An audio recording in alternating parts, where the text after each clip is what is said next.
Hello दोस्तों, मैं नीलकमल recipe में आपका बहुत बहुत स्वागत करती हूँ। क्या कभी आपने बेलन को पॉलीथीन पहनाई है? नहीं ना?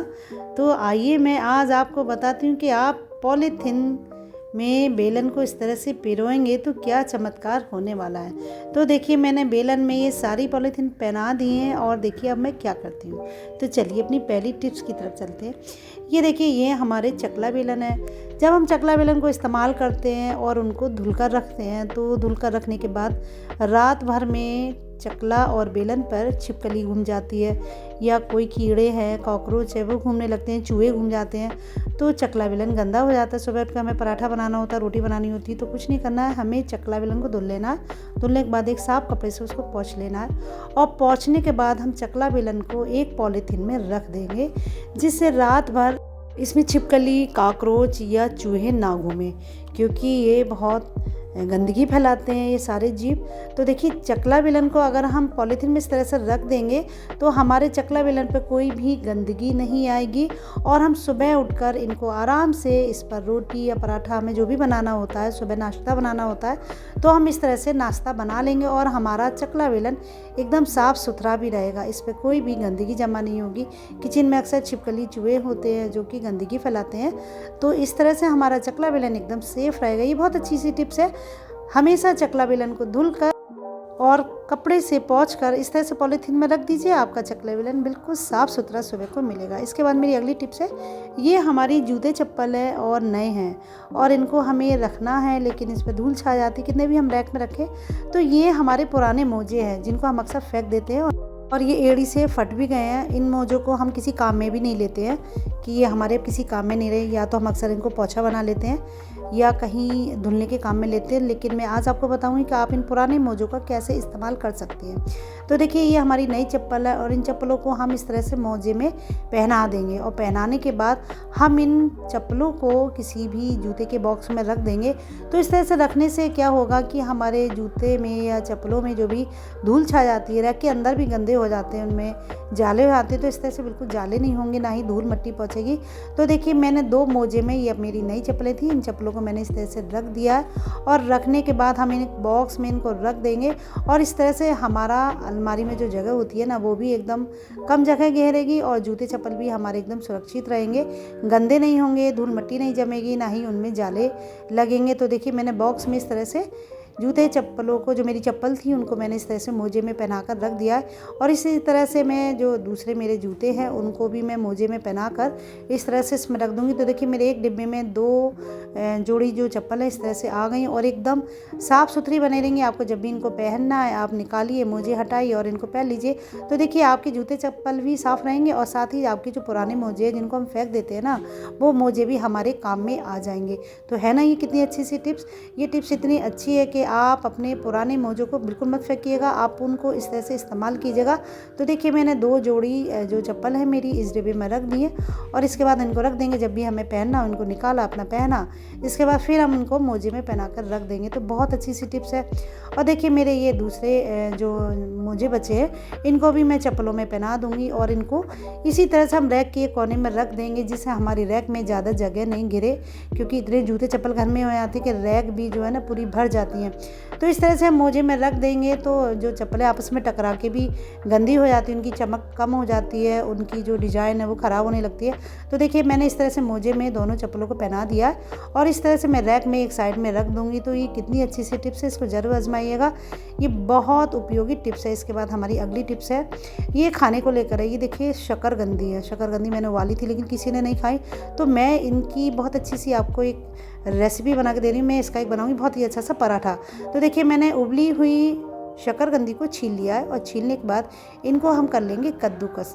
तो कद्दूकस करने के बाद मैं देखिए बहुत ही अच्छा सा एकदम टेस्टी पराठा मैंने इसका बनाया है। तो देखिए, मैंने इस शकरकंदी को ग्रेट कर लिया, और ग्रेट करने के बाद मैं इसमें कुछ सामान और मिलाऊंगी, जैसे ये बहुत ही टेस्टी पराठा बनकर तैयार हो जाए। जब भी शकरकंद आपकी बचे, आप उसको फेंकिएगा नहीं, क्योंकि कभी कभी बच्चे शकरकंदी खाते नहीं हैं और हमारी इधर उधर पड़ी हुई सूख जाती है, हम उसको फेंक देते हैं। तो देखिए, मैंने शकरकंदी को इस तरह से ग्रेट कर लिया है, और ग्रेट करने के बाद मैं इसमें कुछ सामान और मिलाऊंगी जिससे बहुत ही टेस्टी पराठा बनकर तैयार। तो मैंने इसमें मिलाई है 1 चम्मच चीनी, और 1 चम्मच चीनी मिलाने के बाद मैं इसमें डाल दूंगी इलायची।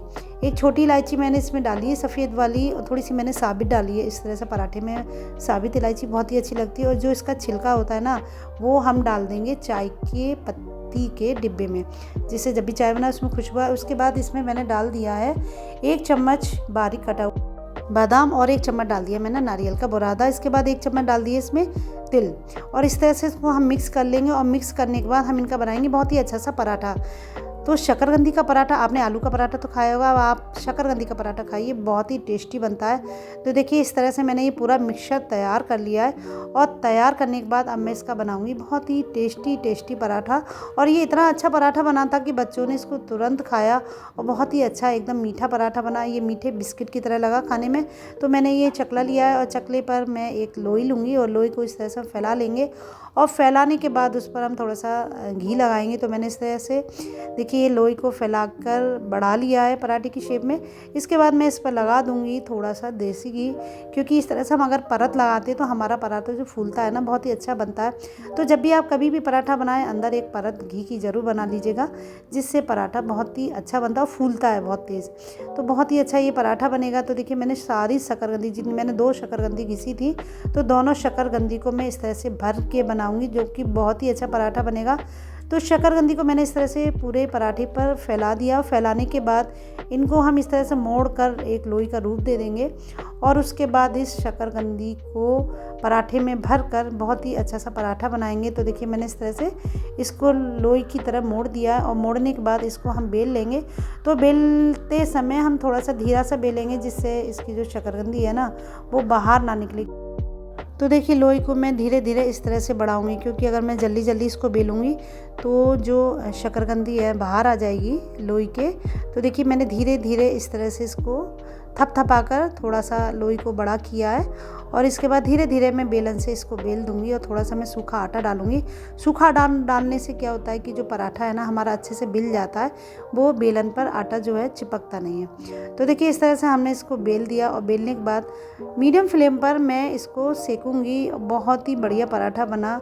मैं जब भी शकरकंदी बचती है तो उसका इसी तरह से पराठा बना देती हूँ, क्योंकि शकरकंदी अक्सर बच्चे कम ही खाते हैं। तो देखिए तवा पर मैंने ये थोड़ा सा देसी घी डाल दिया, और इस तरह से हम इस पर पराठा डाल देंगे। और पराठा डालने के बाद इसको हम इस तरह से थोड़ा सा तेल लगाएंगे ऊपर, जिससे कि ये ऊपर जब सिके तो अच्छे से खस्ता होकर सिके। तो देखिए मैंने ऊपर साइड में इसमें तेल डाल दिया। तेल डालने के बाद इसको हम पलट देंगे, जिससे ये नीचे की साइड से अच्छे से सिक जाए। तो देखिए मैंने ये पराठे को पलटा है, तो नीचे से भी अच्छे से सिक गया है। और इस तरह से हम मीडियम फ्लेम पर पूरे पराठे को सेक लेंगे। लेकिन थोड़ा सा ये देखिए किनारे से हल्का सा इसमें शकरकंदी दिखने लगी, तो कोई बात नहीं है, जब हम सेकेंगे तो वो शकरकंदी जो है अच्छे से सिक जाएगी। तो देखिए पराठा बहुत ही अच्छा ये बना है।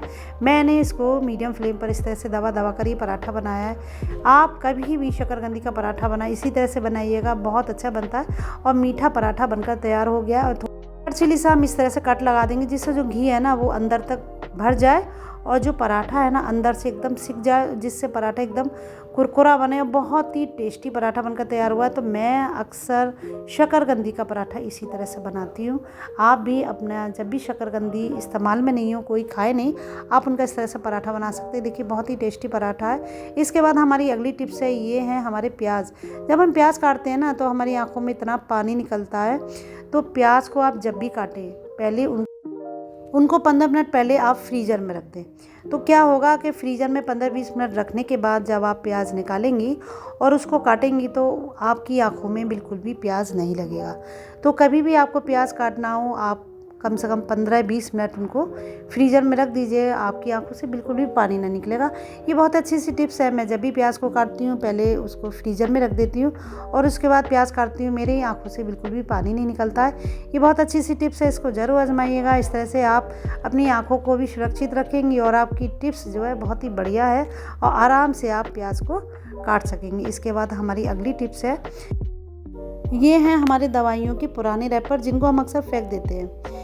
लेकिन अगर आपकी कैंची की धार कम हो गई हो तो आप इन दवाइयों के रैपर को इस तरह से काट दीजिएगा, तो आपकी कैंची की धार पहले जैसी तेज़ हो जाएगी। तो कभी भी इन रैपर्स को फेंकिएगा नहीं, आप अपनी कैंची के धार इससे तेज़ कर सकते हैं। तो आपको ये सारी टिप्स कैसी लगी मुझे कमेंट बॉक्स में ज़रूर बताइएगा। मिलते हैं आपसे अगली वीडियो में, तब तक के लिए बाय बाय।